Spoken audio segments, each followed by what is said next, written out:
É incômodo observar o sofrimento que permeia o mundo e a suposta existência de um ser benevolente, de um ser tão poderoso. Diariamente, milhões de pessoas que passam fome, adoecem, sofrem violência e perda de entes queridos, porque supostamente foi o próprio Deus quem criou a morte. Ou seja, o mal que não é causado pelo ser humano. E, entre outras coisas, os religiosos vão dizer: ah, mas isso é devido ao pecado, né? Bem, existem várias maneiras de responder a esta questão do pecado. Primeiro, o pecado é uma coisa subjetiva, certo? Em teoria, já que não é possível uma pessoa não cometer erros, então como pode Deus querer exigir que o ser humano não cometa pecado? Isso é inevitável, o ser humano errará. Isso não lhe dá o direito de ser violento e cruel com o ser humano. Em tese, o ser humano não é submisso à vontade de Deus.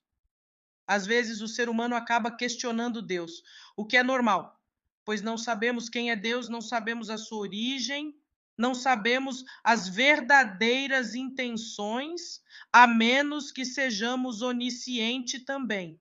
Então é natural que o ser humano questione Deus.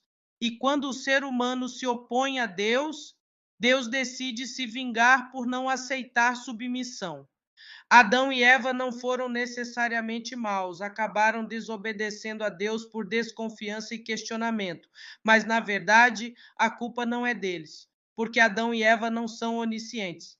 Em teoria, para uma pessoa ser 100% boa, ela precisa de 3 requisitos.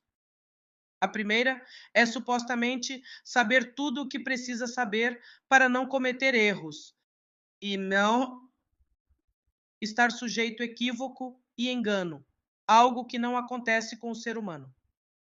Como o ser humano muitas vezes está escondido da verdade, por não ter conhecimento total da vida e do universo, nem do passado, presente e futuro, cometerá erros constantemente. Por ser isso natural, visto que o ser humano nem sempre tem suas dúvidas saciadas, ele está sujeito ao engano.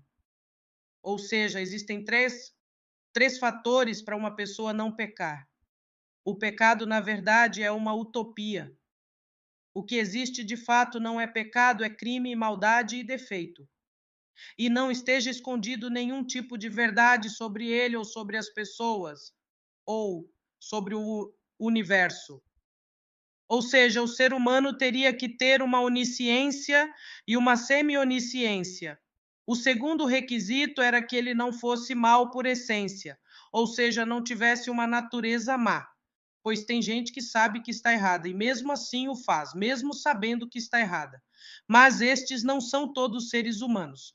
E o terceiro requisito é ele não ser vítima das circunstâncias, pois muitos erros que um ser humano comete são por desespero, por não saber lidar com certa adversidade ou tentação. Mas, em teoria, um ser humano nunca cometeria erros de maneira proposital, a menos que fosse muito perverso, pois nenhum ser humano normal é cruel intencionalmente. A não ser sádicos e psicopatas. Mas a religião diz outra coisa, né? A religião não quer exigir que você não faça só o mal, que você não mate, que você não roube, que você não minta. Quer comandar na sua individualidade, no seu corpo, por exemplo.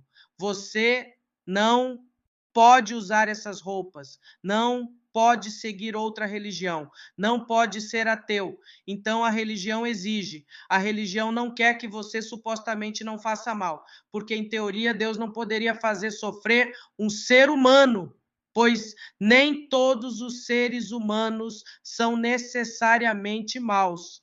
As pessoas têm defeitos, mas se pudessem, fariam um mundo melhor, algo que Deus não faz.